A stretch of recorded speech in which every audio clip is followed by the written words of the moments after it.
نحن ثبتنا 5 مبادئ من أجل تحقيق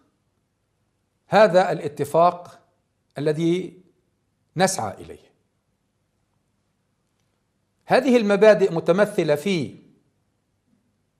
وقف إطلاق النار الشامل وإنهاء الحرب على غزة،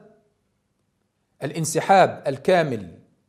لجيش الاحتلال من كل أراضي القطاع، عودة النازحين بشكل كامل وبدون شروط إلى أماكن سكناهم، وكل القضايا أيضا الإنسانية من قبيل الإغاثة والمساعدات والإيواء والإعمار وإنهاء الحصار